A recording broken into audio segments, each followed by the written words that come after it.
who feels stuck in her marriage and you feel like more has to be possible for you and your husband, this video is for you.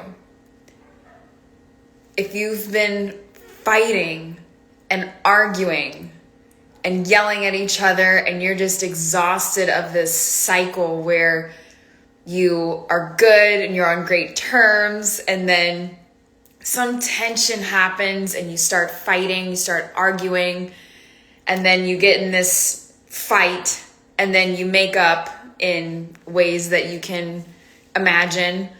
And then it's all good and you feel like it's rainbows, and then it's just this cycle that keeps happening and you all are exhausted by this.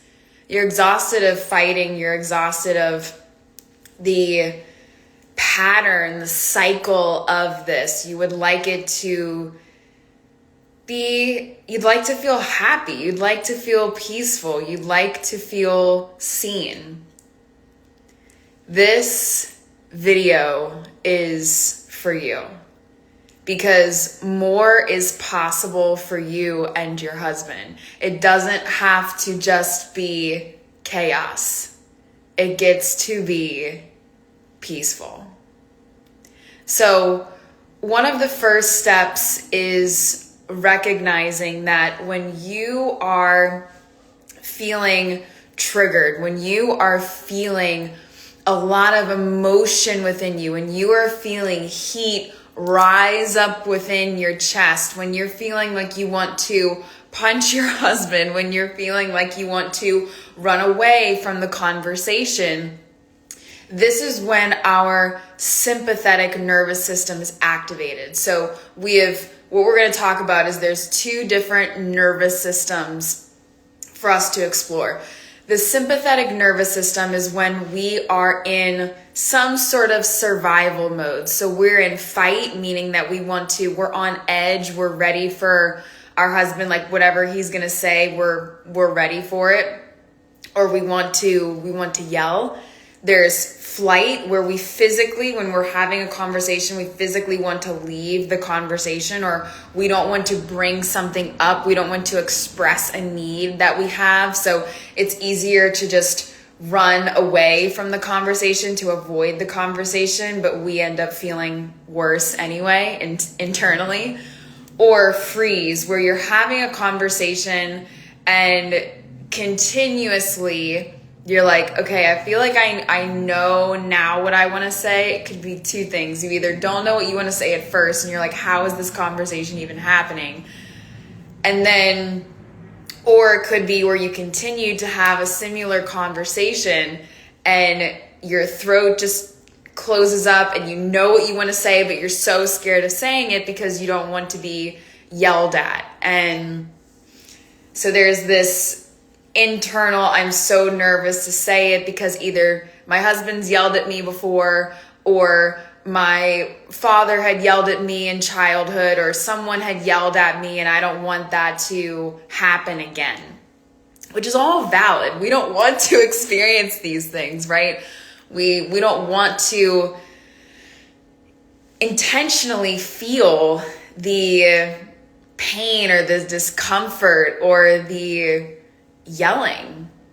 So one important factor to consider is that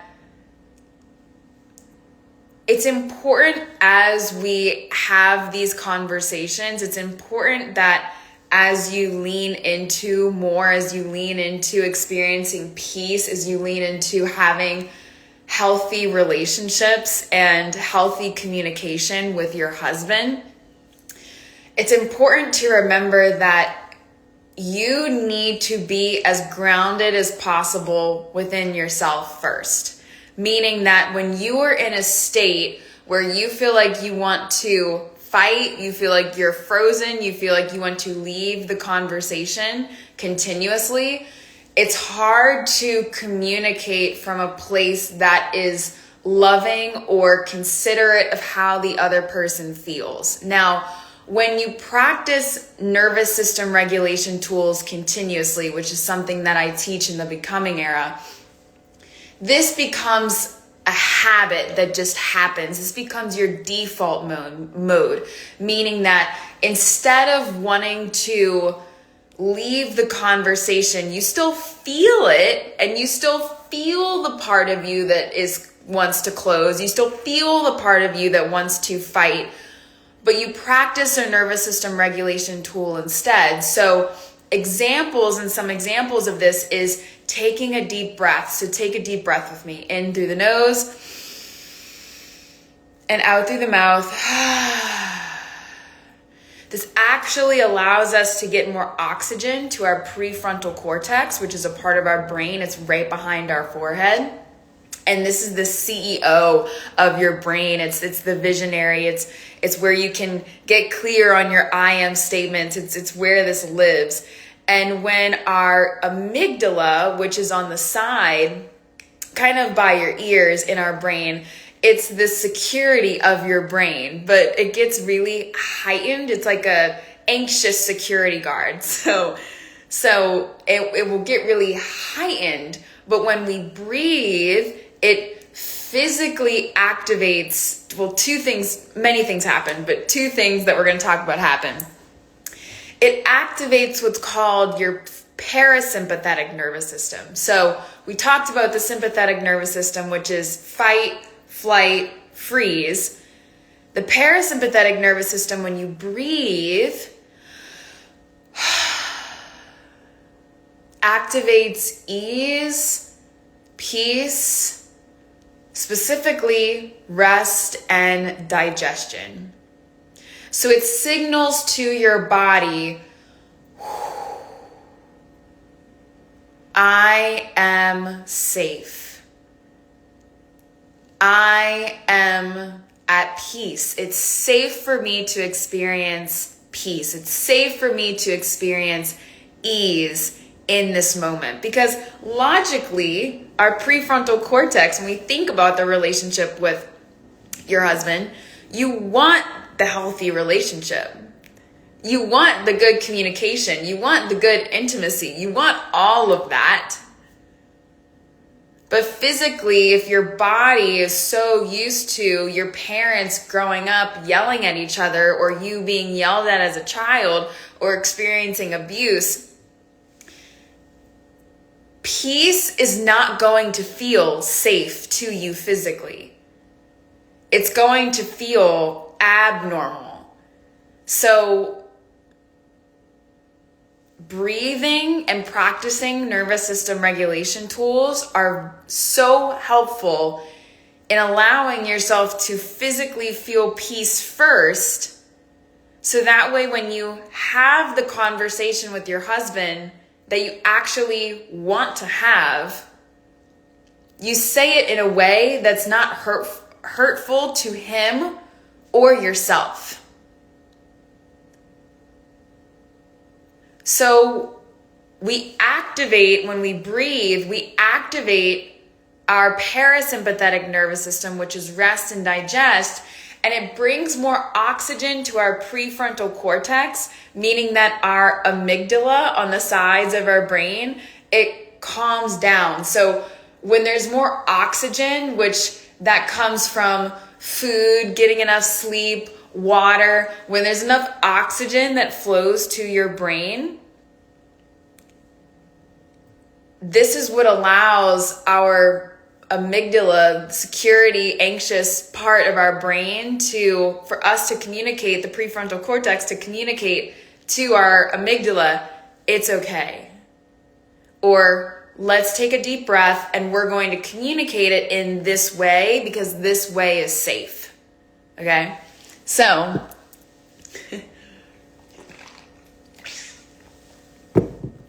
that's what happens, which is actually really cool. So, when you go to have a conversation with your husband, there's certain ways that you can communicate that put someone on the defense or allows someone to open up. So when you're having a conversation with your husband and you now breathe instead of react, you breathe. when you breathe and you think about, okay, what do I want to say? What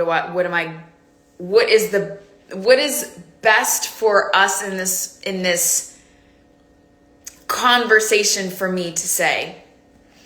And there's so many nuances to what I could go into this, because if you're feeling really frustrated and the things that when you're in an argument, for example, it's not helpful to say the initial things that you think to the other person. So that's how hurt and some trauma is formed. We don't want to put that onto someone else because it doesn't feel good when you experience it. You know, when your husband or whoever you're in an argument with or yelling, when they say something to you and then after, you both calm down and it's like, oh, I'm so sorry. I really didn't mean that. And, you're like, oh, okay. Like I forgive you, but you don't forget that, right? That kind of stays with you.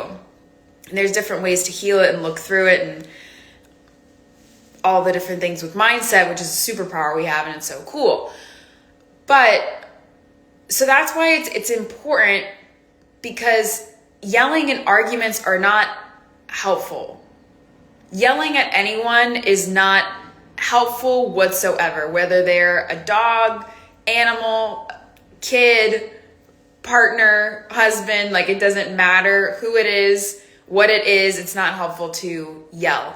Now, when you're regulating yourself, for example, if you want to yell at your husband, what's helpful to do, a nervous system regulation tool, is to say, to the best of your ability, because we're in either a fight, flight, or freeze in that moment, to the best of your ability, I want you to say, I'm going to take 10 minutes, I love you, and then I'd love for us to regroup and talk about this. I'm feeling ungrounded and I would love to regulate myself. And whatever language is you in a way. Now, when you go do this, you don't just sit and pout and fester in it. You actually go and you feel it. And a part of a way, instead of saying everything that you want to say to your husband that feels good in the moment, but doesn't leave a great lasting impression, say that to the pillow. Like, I want you to take a pillow. I have awesome fluffy pillows that feel great. When you feel like you want to say that thing to your husband, say what I just mentioned. Go into a private space, grab a pillow, and punch it. Punch the pillow, scream into the pillow, and say whatever you want, or do this in your car. Say whatever you want to say to your husband out first. Like, it's okay to still say it. It's okay, get it out. Like, say what you want to say, but not directly to him. And then when you feel more rest and digest, when you feel more calm within yourself, when you feel more grounded, that's when you then have the conversation and you think about, okay, when I think about the entirety of our relationship, or when I think about how our relationship's been recently, what's the most generous assumption I can give him? Or how do I want to approach this conversation?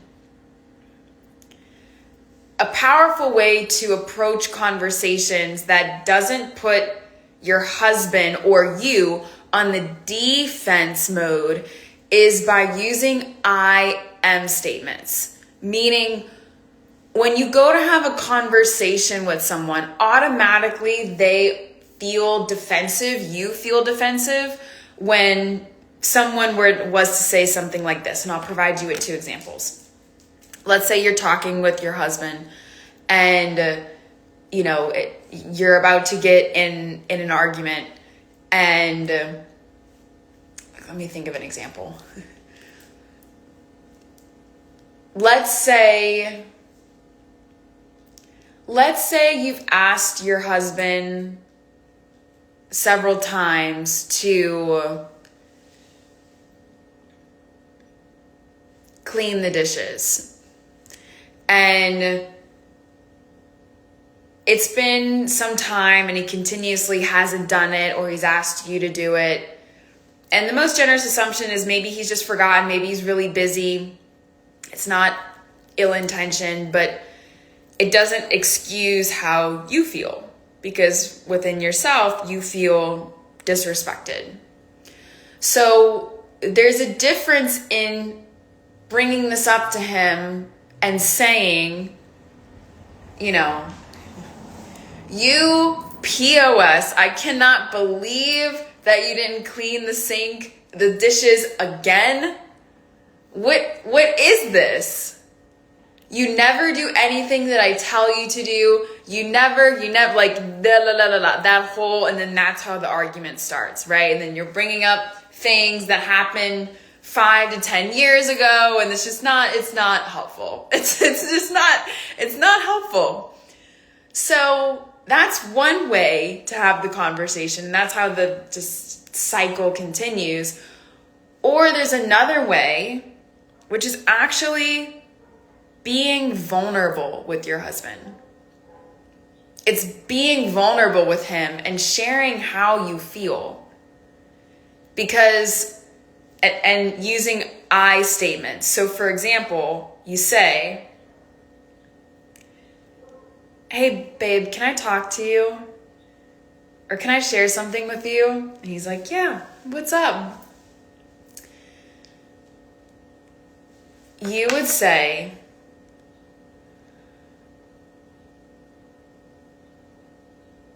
I really want to let you know that I feel disrespected and a little uncomfortable when the dishes are dirty. I love for our space to be clean.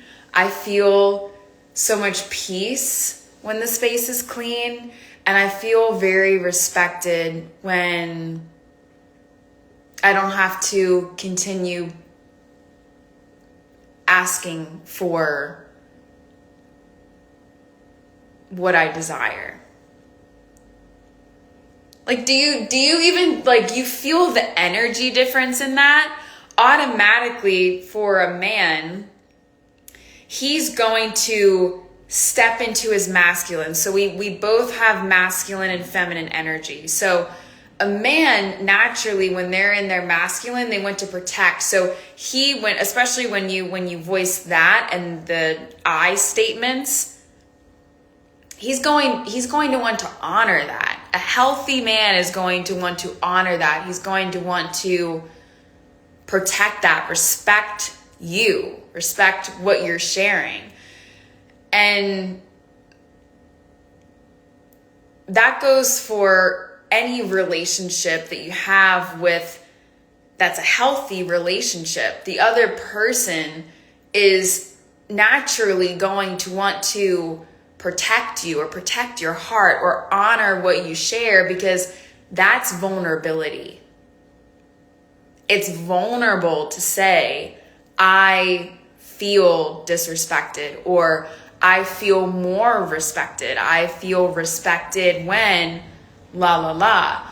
And I was talking about in the becoming era, it doesn't have to be, which I think that there's a time and place to have important conversations if, something continues to happen, or maybe you have relationship check-ins, and those things are helpful and healthy to do in a relationship and building intimacy and connection. Also, being vulnerable and sharing about the sink example gets to be a one-word statement. It doesn't have to be a 2-hour conversation where you're both mentally and emotionally drained after. It gets to be, hey babe, I feel really respected when the dishes are done. Would you mind please assisting me with that? Like you just feel the difference versus you never love it. And then just that, it doesn't feel good when you say it. It might, like, ego-wise, it might feel good, meaning to your flesh, it might feel good to get it out. And that's why it's powerful to still get it out, but to your pillow first, not your husband. But it builds, but also when you receive that of like the you never love, like that doesn't feel good for you either.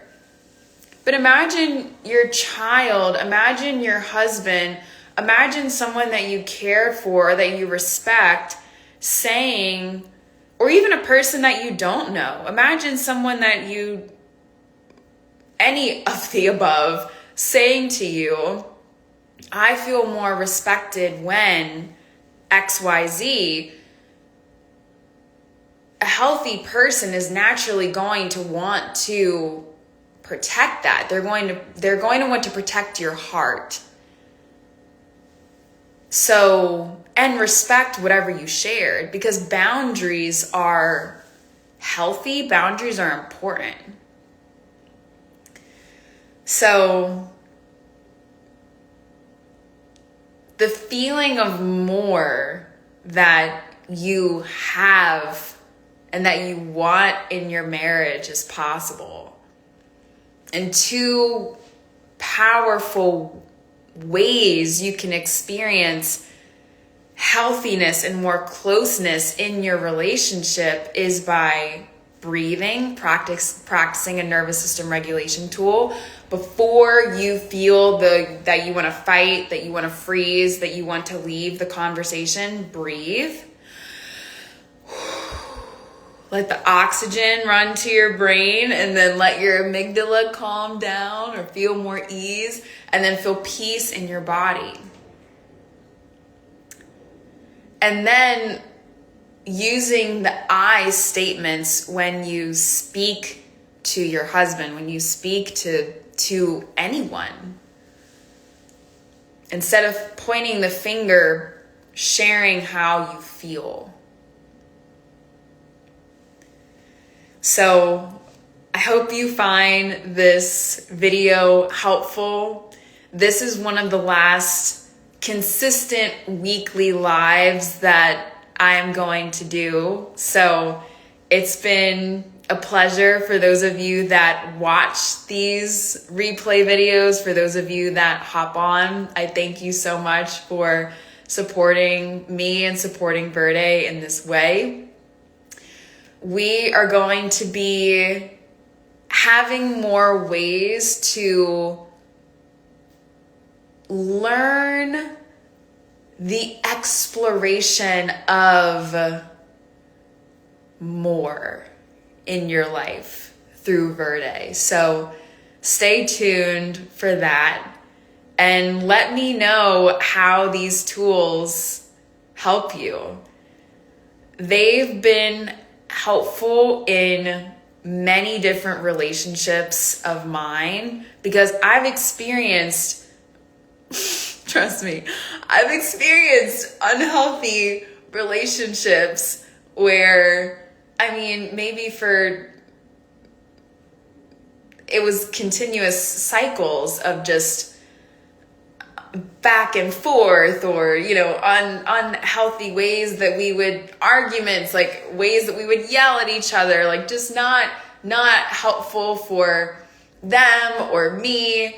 And from moving through that to then experiencing more peace in regards to my relationships, I promise you this is awesome. It's awesome, and it's something for you to integrate that changes your life. It allows you to experience more in your marriage. So let me know how this works for you. Take those deep breaths, punch those pillows in the privacy of your own space, still say what you want to say, and use I statements so that way you don't hurt anyone else and you don't hurt yourself. I hope that you have a beautiful day. Thank you so much for your support with these replay videos. Thank you for sharing this. Share this with someone that you feel, oh my gosh, you need to watch this video. You guys need to try this out. And I hope that you all have a beautiful day. Let us know how this works, and God is with all of you. Have a nice one. Thank you, guys.